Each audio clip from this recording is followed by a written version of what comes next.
Breaking news. Alberta just did something no one thought would ever happen. It's all over private Telegram groups, leaked documents, and now late last night sources say Alberta may have quietly set a date for a full separation vote. Yes, you heard that right, a separation vote. In this video, we're going to walk you through everything the mainstream media isn't telling you, because what's happening behind closed doors in Edmonton and Ottawa right now is bigger than CPP pensions or politics. This could be the beginning of the end of Canada as we know it now. Before we dive into the details of the leaked vote timeline, I want you to understand how we got here, because this isn't just about Alberta. This is about a country divided, a country where 3 Western provinces now say they've had enough of Ottawa's control. And it all started with Alberta's decision to leave the Canada Pension Plan. But what came next shocked even the federal government, because as soon as Alberta pulled out of CPP Insider, sources say Premier Smith received confidential messages from leaders in Saskatchewan and Manitoba, and those messages weren't just words of support, they were offers to coordinate something bigger, something far more dangerous from Ottawa's perspective. And here's the thing, while Prime Minister Mark Carney's team was scrambling to contain the fallout from Alberta's pension move, Alberta was already working on the next phase. A document leaked early this morning from inside the Alberta legislature outlines something called Project Sunrise. We've reviewed it, and we'll break it down for you in this video. But the key line that has everyone in a panic reads, quote, public announcement plan for June, vote by October. Vote on what you can probably guess, because for weeks now there have been whispers of secret meetings in Calgary between former Western separatist leaders and current cabinet officials. We can now confirm those meetings did happen, and here's where things get really intense. Multiple sources say Alberta has already booked venues and started preparing digital infrastructure for a vote, and the question being prepared is reportedly this: should Alberta become an independent nation? This is not a joke, and that's just the beginning. In the rest of this video, we're going to expose the exact timeline Alberta may follow to launch the vote, what Ottawa is doing right now to try and block it, how Western provinces are secretly coordinating behind the scenes, and why Mark Carney's team is considering deploying a federal response never used in Canadian history. So if you're thinking this is just another political stunt, think again, because we've obtained audio clip screenshots and anonymous whistleblower testimonies that reveal a national emergency is brewing. Stay with us. Behind the scenes, Western premiers are moving fast, and they're not waiting for federal permission. Saskatchewan Premier Scott Moe and Manitoba's Deputy Premier Uzoma Asagra reportedly held a private video call with Alberta Premier Danielle Smith just 3 days ago. This wasn't a casual check-in, according to a senior aide who leaked call notes to a trusted source. The discussion focused entirely on, quote, coordinated legislative rebellion. Those were the actual words used. Here's what that means: each province is now drafting legislation that would give them full provincial control over pensions, immigration, policing, and even international trade agreements. That's right, international trade agreements. And this wasn't just talk. Saskatchewan's government has reportedly contacted officials in Montana and North Dakota to explore economic partnerships outside of federal oversight, a Western economic zone in all but name. And while this coordination grows stronger, Ottawa is in chaos. Sources inside Parliament say Prime Minister Mark Carney held an emergency closed-door session just last night. Only select ministers were allowed in, phones were confiscated, and what happened in that room hasn't been fully revealed. But one insider told us this: Carney is furious and terrified. His exact words allegedly were, if Alberta goes through with this, it's over. Those words are now echoing through political circles across the country, because for the first time a sitting prime minister has acknowledged that Canada's unity may be under real threat. Carney has reportedly ordered a federal legal team to prepare constitutional challenges in advance of Alberta's public announcement. But here's the kicker: legal experts we spoke to say Ottawa may not be able to stop it. Why? Because of how Alberta is framing the vote. They're not calling it a referendum, they're calling it a provincial consultation, and that legal language could let them bypass federal intervention until it's too late, and by the time Ottawa catches up, the public momentum may be unstoppable. According to a leaked voicemail obtained by our source in Ottawa, a senior cabinet minister was recorded saying, quote, if Alberta escalates, we need to be ready on the ground. What does that mean? One former national defense advisor we spoke to says it's a code phrase, a signal that Ottawa is preparing for possible federal presence inside a province without official invitation. The same source confirmed that a classified directive labeled Operation Unity was issued to the Canadian Armed Forces 3 weeks ago. Operation Unity reportedly outlines 3 federal response scenarios, one for mass protests, one for interprovincial border closures, and one for what the document calls unilateral declarations of sovereignty. In other words, they're treating Alberta like a foreign threat.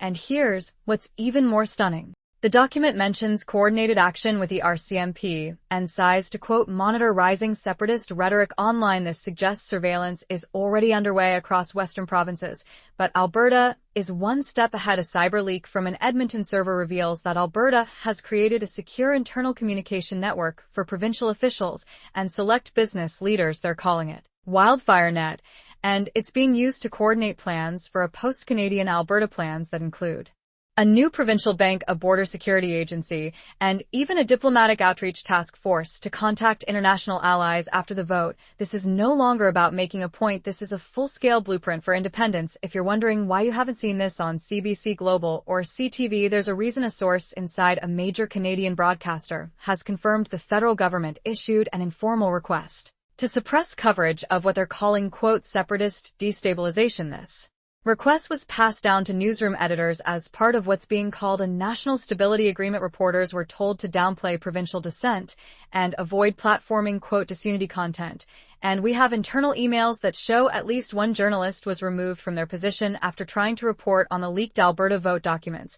But the censorship isn't just in traditional media. Social media posts mentioning Alberta separation with specific keywords like vote date or Project Sunrise have started disappearing within minutes of being posted. Facebook groups with tens of thousands of members have been quietly shut down, and some of the group admins have received warnings from federal digital authorities about, quote, spreading civil unrest. If that doesn't sound like a purge, we don't know what is. Meanwhile, regular Canadians are being caught in the middle. We spoke to business owners in Calgary who say they've already started preparing contingency plans in case Alberta becomes a separate country. Some are shifting their finances out of Canadian banks. Others are converting currency in case there's a sudden transition. Families in medicine had told us they're scared not of separation, but of what Ottawa might do to stop it. One retired rancher named Larry gave us this chilling quote: if Ottawa tries to crush Alberta the same way they crush truckers last year, it won't be peaceful this time.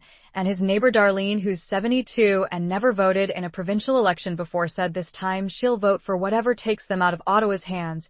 And that's the mood spreading like wildfire across the West: fear, anger, and determination. And now we come to the date. According to 2 independent sources close to the Alberta government, the official public announcement is planned for June 15th. That's when Alberta Premier Danielle Smith will address the province and lay out the framework for a public consultation vote. And unless Ottawa stops it, the vote will happen on October 17th. Yes, October 17th. The proposed question is simple: should Alberta become a sovereign and independent nation? Early polling conducted privately by a Calgary research firm suggests support is already at 47% and rising, especially among younger men and rural communities. Even more shocking is that over 30% of respondents in Saskatchewan and Manitoba said they would support joining Alberta in a Western Confederation if the vote succeeds. We are now staring at the very real possibility that in 6 months the map of Canada could change forever. Prime Minister Mark Carney is said to be running out of time and options. His advisors are divided. Some want to take a hard line and trigger the Emergencies Act before Alberta can proceed. Others warn that doing so could spark mass protests or worse. The military is on standby. Parliament is tense, and multiple MPs have reportedly warned Carney that if he pushes too hard, he may ignite a full constitutional crisis. But Carney has quietly begun meeting with former federal leaders behind the scenes to prepare what he's calling a national unity front, a coalition of federalists from all parties who will speak out publicly against Alberta's vote. And while Ottawa tries to spin a message of calm, the rest of Canada is watching nervously, because this isn't just about Alberta anymore. This is about whether Canada can survive the next 12 months. Now here's the twist. Right before this video was published, we received an encrypted file from an anonymous source. Inside it was a draft speech dated June 15th, signed by Premier Danielle Smith. The speech outlines her intention to hold the vote, but the final paragraph contains something completely unexpected: a direct appeal to Saskatchewan and Manitoba to join Alberta in creating a new Western Federation.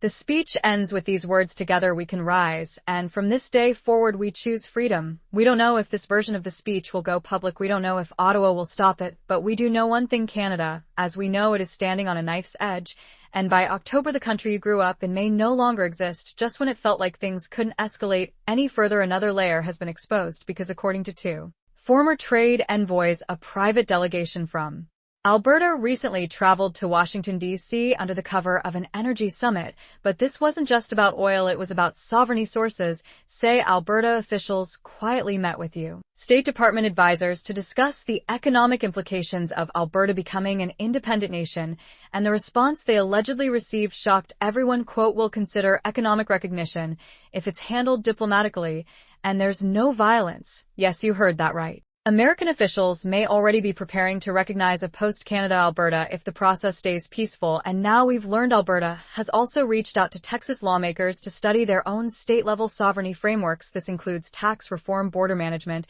and trade autonomy. In fact, one Texas legislator posted and then quickly deleted a tweet saying Alberta and Texas may have more in common than they think. This is no longer just a domestic story, this is now international, and Prime Minister Mark Carney knows it. Meanwhile, inside Ottawa, things are getting darker by the hour. A classified simulation exercise called Project Snowfall has just been leaked to our team. This was a federal emergency response drill conducted only weeks ago and kept completely hidden from the public. The scenario simulated a peaceful Alberta separation, followed by coordinated declarations from Saskatchewan and Manitoba within 90 days, and in the simulation results, Ottawa failed to maintain national unity. The most disturbing part: in 7 of 10 simulation runs, British Columbia began exploring soft independence talks of its own within a year. Yes, even BC. The model also projected a near total collapse of federal transfer payments to the remaining provinces within 18 months and a 40% drop in investor confidence across Toronto and Montreal. Mark Carney was reportedly furious when the simulation summary was presented to him, and now a growing number of backbench MPs are quietly meeting to discuss replacing Carney before the situation explodes further. In short, Canada is not just cracking, it's fracturing in slow motion. But now we come to the biggest leak of all, one that changes everything. Just hours before this video was recorded, a whistleblower inside the Premier's office sent us what appears to be an internal briefing slide. The title of the file is Post-Vote Transition Week 1. In it, Alberta outlines day-by-day steps it plans to take in the first 7 days after the October vote. If the yes side wins, day 1, proclamation of results and symbolic declaration of intent to separate. Day 2, launch of Alberta Border Security Task Force and immediate negotiation with Saskatchewan for allied policy agreements. Day 3, appeal to United Nations for recognition of self-determination under international law. Day 4 through 7, emergency session to form the Provisional Constitution Council and begin drafting the new Alberta Charter. But here's the twist. The final note in the briefing reads, if Ottawa intervenes during transition window, activate Firewall Protocol 19. We don't know what Firewall Protocol 19 is, but experts we spoke to believe it may involve cutting federal access to Alberta's data systems and financial instruments, effectively sealing the province off from federal oversight. A digital firewall against Ottawa. If true, this would be the most aggressive move in Canadian history, and Prime Minister Mark Carney may have no play left on the board. And now the world is watching. Alberta is moving fast, Ottawa is desperate, and the fate of Canada may be decided not in years, but in months. What happens on June 15th will change this country forever. We'll be here covering every leak, every move, and every warning. Don't forget to subscribe and turn on notifications, because the next 60 days could be the last chapter in the story of Canada as we know it. We'll see you in the next video.